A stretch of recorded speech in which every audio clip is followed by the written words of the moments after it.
وحده لا شريك له ونشهد أن سيدنا ونبينا ومولانا محمدا عبده ورسوله صلى الله عليه وعلى آله وصحبه وبارك وسلم تسليما كثيرا كثيرا اما بعد محترم بھائیوں، بزرگوں اور دوستوں، اللہ رب العزت نے ہر انسان کے لیے اس دنیا کو امتحان کی جگہ بنایا ہے۔ اس دنیا کا نام ہے دار الامتحان، امتحان کا گھر۔ یہ ایک امتحان کا گھر ہے۔ اس امتحان کے گھر میں اللہ پاک ہر انسان کو امتحان دینے کے لیے بھیجتے ہیں۔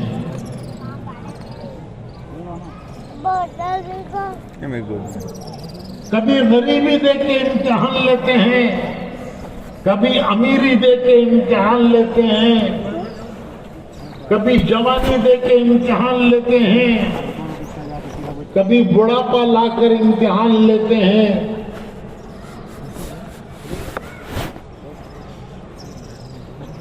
کبھی صحت دے کر امتحان لیتے ہیں، کبھی بیماری لا کر امتحان لیتے ہیں۔ جوانی بھی امتحان ہے، بڑھاپا بھی امتحان ہے۔ اچھوں کا بھی امتحان لیتے ہیں، بروں کا بھی لیتے ہیں۔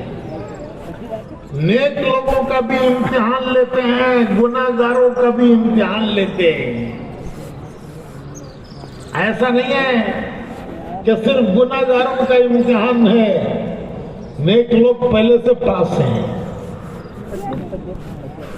نیکوں کا بھی امتحان لیتے ہیں، گناہگاروں کا بھی امتحان لیتے ہیں۔ نبیوں کا امتحان لیا، حالانکہ انبیاء اللہ کے محبوب ترین بندے ہیں، لیکن ان کو بھی آزمایا، ان کو بھی امتحان سے گزارا، ان کا بھی امتحان لیا۔ قرآن کریم میں ہے وَإِذِ ابْتَلَىٰ إِبْرَاهِيمَ رَبُّهُ بِكَلِمَاتٍ فَأَتَمَّهُنَّ۔ وَإِذِ ابْتَلَىٰ، ابتلا کہتے ہیں امتحان کو، آزمائش کو۔ تو اللہ تعالیٰ فرماتے ہیں قرآن کریم میں کہ ہم نے ابراہیم کو آزمایا۔ وَإِذِ ابْتَلَىٰ إِبْرَاهِيمَ رَبُّهُ بِكَلِمَاتٍ فَأَتَمَّهُنَّ، ہم نے ابراہیم کو آزمایا۔ حالانکہ ابراہیم علیہ السلام اللہ کے خلیل ہیں، ان کو اللہ نے اپنا دوست پکارا۔ کتنا بڑا مقام ہے، کتنی بڑی عزت ہے کہ اللہ کسی کو دوست کہے۔ کوئی اگر ہمارے بارے میں کہہ دے کہ بیجاپور میں میرا فلاں دوست ہے، کوئی بڑا آدمی کہہ دے کہ بیجاپور میں وہ فلاں میرے دوست ہے، تو ہم خوشی سے پھولتے ہیں۔ یہاں خالق کائنات، زمینوں اور آسمانوں کا پیدا کرنے والا فرشتوں سے کہہ رہا ہے کہ زمین پر میرا دوست کون؟ کون؟ بولو بھائی۔ فرشتوں سے اللہ کہہ رہا ہے کہ زمین پر میرا دوست ابراہیم۔ کتنی بڑی عزت ہے، کتنا بڑا مقام ہے۔ لیکن دوست کو بھی آزمایا، انہیں بھی امتحانوں سے گزارا. اللہ فرماتے ہیں کہ ہم نے انہیں آزمایا اور وہ تمام امتحانات میں پورے اترے. 100% مارکس. تمہیں ہمیں 33 لیے تو پاس, 60 پر 7 نہیں لیے کوئی بات نہیں, جو پاس. 33 لے لیے پاس. اور حضرت ابراہیم نے کتنے لیے؟ قرآن کہتا ہے فَأَتَمَّوْا, پورے اترے وہ امتحانات میں. ایک نبی ہیں حضرت ایوب علیہ السلام, بڑے صبر والے, نبیوں میں ان کا صبر مشہور, یہ صبر والے نبی ایوب علیہ السلام. ان کو اللہ نے بیماریوں میں آزمایا. بیماریاں آئیں,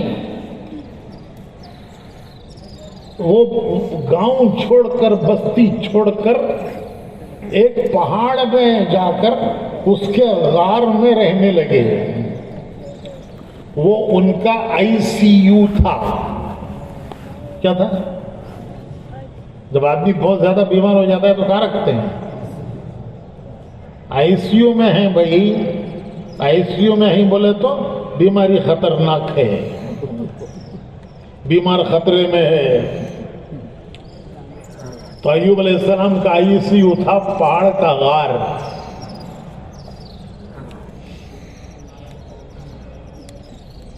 سب نے ساتھ چھوڑ دیا, بیٹوں نے بھی ان کا ساتھ چھوڑ دیا, ان کے بیٹے انہوں نے بھی ساتھ چھوڑ دیا. ایک بیوی اکیلی ان کی خدمت کرتی رہی, اس غار میں ان کی خدمت کرتی رہی. بیٹوں نے بھی ساتھ چھوڑ دیا.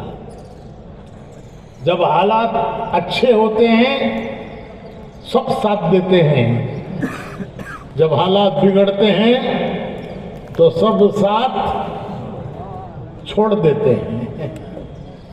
ان کے بچوں نے بھی ساتھ چھوڑ دیا. اکیلی بیوی خدمت کرتی رہی, تکلیف بڑھتی گئی. ان کا صبر کا پیالہ چھلک گیا. پیالہ بھر جاتا ہے تو شربت چھلک جاتا ہے, گر جاتا ہے. تو صبر کا پیالہ بھر گیا. انہوں نے اللہ کو پکارا. وَإِذْ نَادَىٰ أَيُّوبَ رَبُّهُ, ایوب نے اپنے رب کو پکارا. ربی انی مسنی الضر وانت ارحم الراحمین. اے اللہ, اس بیماری سے میری تکلیف بہت ہو گئی ہے, میری تکلیف بڑھ گئی ہے, اور تو سب رحم کرنے والوں سے بڑا رحم کرنے والا ہے. ادھر سے ندا گئی, ندا دعا, ادھر سے جواب آیا. خالق کائنات کی طرف سے جواب آیا کہ ایوب, وہ سامنے کے پہاڑ میں جاؤ کر اسے ٹھوکر مارو. وہ سامنے پہاڑ میں گئے, ٹھوکر ماری تو ان کی ٹھوکر سے ایک چشمہ نکلا. جیسے اسماعیل علیہ السلام کی ایڑیوں کی رگڑ سے چشمہ نکلا, ایوب علیہ السلام کی ٹھوکر سے چشمہ نکلا. اللہ نے حکم دیا اس میں نہاؤ.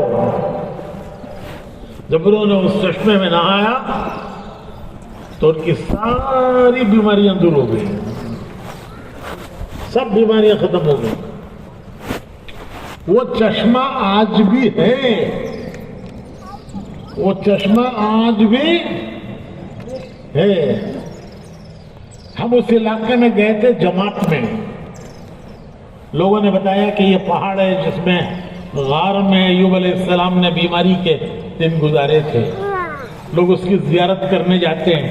ہم بھی گئے اس غار کی زیارت کرنے کہ اللہ کے نبی نے بیماری کے دن یہاں گزارے ہیں. پھر وہ سامنے وہ چشمہ ہے، لوگ اس کا پانی پیتے ہیں، کینوں میں بھر بھر کے لے جاتے ہیں بیماروں کو نہلانے کے لیے کہ اس کی برکت سے میرا بیمار اس کی دور ہو جائے گی بیماری. لوگ اس کا پانی پیتے ہیں. ہم نے بھی جا کے وہ پانی پیا. چشمے ایوبی، ایسا ٹھنڈا میٹھا پانی کہ تمہارا بسلری جھٹ مارتا ہے اس کے سامنے.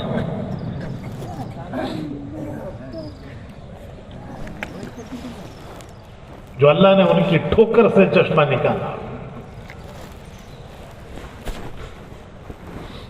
ایک صاحب آ کر مجھے بولے،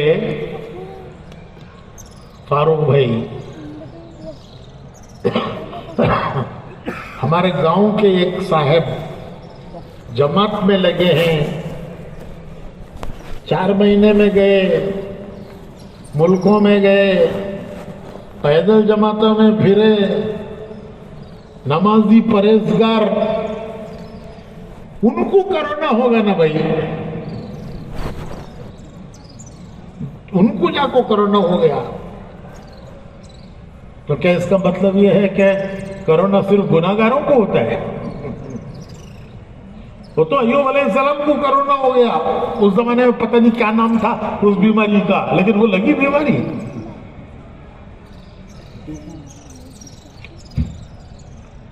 تو اللہ اچھوں کا بھی امتحان لیتا ہے، بروں کا بھی لیتا ہے، نیکوں کا بھی لیتا ہے، گناہگاروں کا بھی لیتا ہے. لیکن ایک فرق ہے، فرق یہ ہے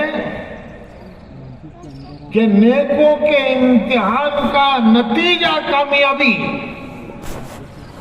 ان کے انجام کامیابی. نیکوں کا امتحان انجام کامیابی، بروں کا امتحان انجام ناکامی.